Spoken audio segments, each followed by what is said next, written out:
You're listening to Shows That Shaped Me, a podcast by WhatsOnStage. This week's guest is one of the most in-demand choreographers in British theatre. Drew McOnie's choreography credits include Bugsy Malone, Hairspray, Jesus Christ Superstar, and In the Heights, for which he won the 2016 Olivier Award for Best Choreography. As both director and choreographer, his credits include The Wild Party at the Other Palace, On the Town at Regent's Park Open Air Theatre, and Strictly Ballroom, which opened at the West Yorkshire Playhouse in 2016 and transfers to the West End this month. In October, he makes his Broadway debut at the helm of Jack Thorne's new musical take on King Kong.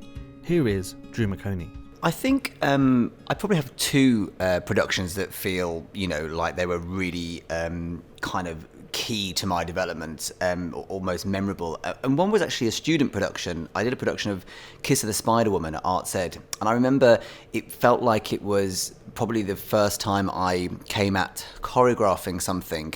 And it wasn't about imitating or trying to reenact or to try and pay homage to anything. It felt like it was something that felt really personal and really me. And I remember I was going through a particular time in my life where I had this kind of frustration about something, and this kind of frustration, this energy came out in the choreography. And I remember really feeling that while making the material and then also sitting in the auditorium. And I felt like it was the first time I sat in the auditorium and felt like really that the work was kind of exposing me in a kind of emotional way, that people were going to have seen something inside my head that might have been scary or kind of all too intimate. And I remember really feeling that while making that show and the end product. And so it really was a massive learning curve for me, that production.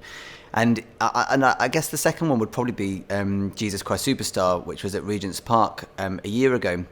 And I think the reason that was really kind of key to me in my development was I was really scared of it. Even all the way through the process, I met with Tim Sheeder, the director, and in the meeting he said, I really want this really dancey production. And in the back of my head I was thinking, no you don't, you want some shuffling nuns and a quick change and And when I got into rehearsals, it was amazing seeing Tim lay out this vision and then him staying so true to it and pushing me. So when I was coming up with the material, at the back of my head, I wasn't doubting his vision. I was just kind of going, oh God, I think I'm overcooking this. I think there's too much. This, who wants to see Jesus Christ Superstar, which is kind of some physical rave, And all the way through previews, I was terrified of it. I was, talking to Tim a lot about how I was worried about what I was doing. And at the same time, the material was kind of pouring out of me, and it felt very personal. It felt like it was coming from a really kinetic place, but I was just worried about it as a production. And so it started off the show that, as we went into previews, I was really worried about it, and Tim was really supportive and kept pushing me and kept refining and kept pulling more out of me. And then by the time the show opened, I realized it was possibly the thing that I've been most proud of choreographically in my entire career. And I think it was because I was encouraged to follow that feeling inside my chest and inside my tummy and put that intimacy and put that passion on stage. And it was about serving some kind of greater vision and not a personal one. So it was I think those two for kind of personal reasons, and I think they're probably two of the shows that are most kind of they feel the truest of my theatre making. One of the shows that I saw, I think it was 2005, which had this really huge impact on me, was actually Guys and Dolls at the Piccadilly Theatre. And I remember I got like day seats, well, they weren't seats, it was standing room actually. I was standing at the back of the auditorium, and I remember it being my birthday. And I'd kind of taken myself on a whim, got these tickets and stood at the back. And I remember the opening, having this moment where, the kind of, it was building and all these dancers were coming on stage, and I was like, oh, wow, this feels great. It feels like the West End. It feels, thrilling. And there was just this moment where the orchestra hit at this particular moment in the music. The whole set lit up, and there was a company of like really brilliant men and women, and they were like driving the energy downstage, and they were going in lines side to side, doing a kind of 3/4 step across a 4/4 rhythm. And I just remember my heart just kind of like coming up into my mouth. It was just this lesson of simplicity yet pure theatrical magic that could never be replicated in theatre, in film. And it was just this thing. I feel like I've spent the entire rest of my career trying to recreate that feeling when I saw that for the first time, and this kind of moment of truth yet theatrical magic happening right at the same moment. And it was kind of, that was one of the really defining moments that I just fell in love with the event of what everybody was experiencing around me, and wanted to try and deliver that kind of that burst of energy. And then I think maybe a slightly more recent one, and one that took me completely by surprise, not because I hadn't thought it was going to be great, but just I hadn't prepared myself for it, was actually Billy Elliot. It had been running, actually, I'm embarrassed to say, about 4 years before I actually went to see it. And I went, and I'd said to somebody, oh gosh, I still haven't seen Billy Elliot, and I've really got to go and see it. And everyone says it's great, but I just hadn't got this kind of particular need to see it at the beginning. And I went, and I remember I was still sending an email as the house lights were going down, because I was like, oh, I just got to get this work. Email sent, boom, phone in pocket.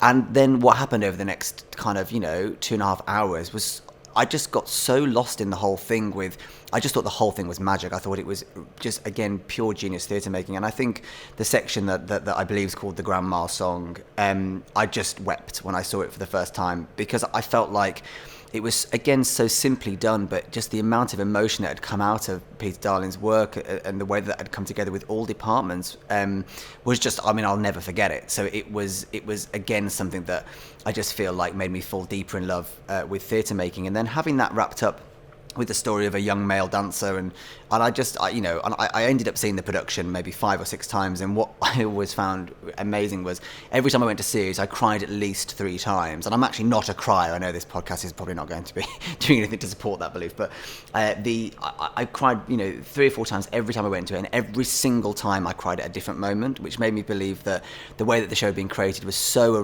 it was so liberating for the actors and the dancers involved in it, that it felt like each time there was a special moment to be had played by a different character, it was able to land. So I would definitely say that the work of Rob Ashford in Guys and Dolls and the work of Peter Darling in Billy Elliot, I think is definitely been 2 of the most memorable productions that I've ever seen. The production that I missed is one that I wasn't alive for, but one that I really wished I'd been around to see. It's actually not a musical, but it's a ballet, and it was a ballet of Fancy Free, which was Jerome Robbins' first ballet when he was very young and in the City Ballet in New York. And why I wish I was there was because I think that at the time in ballet in America, at the time the whole industry was run by Russians or kind of European imports, and what I love is this idea that there was an young American dancer that was looking around his industry and his world at the time and saying, I don't feel represented, I don't feel like my art of my country is representing the culture or the spirit that's inside my heart. And he went to the artistic director, George Balanchine, and said, hey, I've got an idea for a ballet. And George Balanchine said, be quiet and get back in the ensemble. And he met a very, very talented, not that he knew he was talented at the time, but an equally frustrated artist at a house party who said, oh, I want to be a composer, I want to make things, and I just feel like all the music out there isn't American, and so on and so forth. So these 2 guys who met at a party decided to start making a ballet. And then obviously, to cut a long story short, of course that man ended up being Leonard Bernstein. And these 2 kind of like young lads at a house party ended up making this ballet, even though it wasn't going to go anywhere. No one was going to see it. It was just for their own kind of creative voice.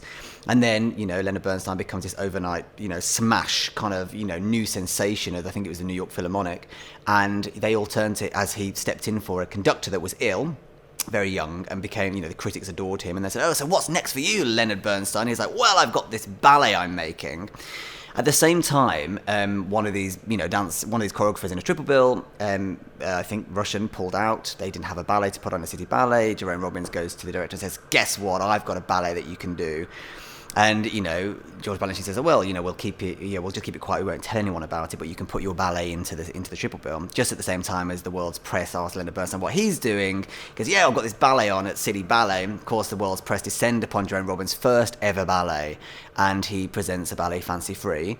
And from that one moment, overnight, Jerome Robbins and Leonard Bernstein become, the world is changed. The world of theatre is changing. It will never be again the same. And I feel like having that buzz ripple through the New York theatre scene, where all of a sudden, out of this kind of very high art, very aloof, very elitist kind of feeling within the community at the time, came this sudden burst of energy and hope and vibrancy and currency and I just wish I'd been there to see that ballet, because I'd love to have been one of those young people that suddenly felt like they were being represented, like that their voices were being heard, the dances that they were doing in the clubs were suddenly on stage, and they felt like their theatre was theirs again. And and obviously the rest is history about their collaboration But I think that yes, even though I wasn't alive to be able to see it, I wish I was there when that happened, because I love that idea of just from one ambition and one voice and one desire to be recognised in the industry could bring such enormous change that people could view theatre, never the same again. I think I'm going to choose two people for who I would most like to work with. One is dead, so it's not obviously possible, but I would have really, really liked to have worked with Bob Fosse as a dancer, just because I think that he, the way that he used kind of dancers' bodies like instruments. So, and I feel like I try and take that very much into my own work now, is that I feel like when you look at his work, the percussive element of the way that he used dancers' bodies must have been so thrilling for those dancers, because like a band has, it only needs a certain amount of trumpets to complement the piano, to complement the strings, that diversity within a company. So I would love to have felt that with him. And I think the person I would most like to work with now, I would probably definitely say is the producer Sonia Friedman. I think that the work that she is creating is just so extraordinary, and what I love about it is every single production that she creates or works on as a team is always art-led, always art-driven, and that it's about pushing forwards actually an emotional route rather than necessarily a commercial or a kind of just event kind of base. So I would definitely like to at some point in my career get the opportunity to work on a production with her, because I feel like she's incredibly inspiring. Thank you for listening to Shows That Shaped Me, a podcast by WhatsOnStage. If you enjoyed listening, please subscribe on iTunes so that you don't miss out on a single episode. Previous episodes include Rosalie Craig, James Graham and Lindsay Posner.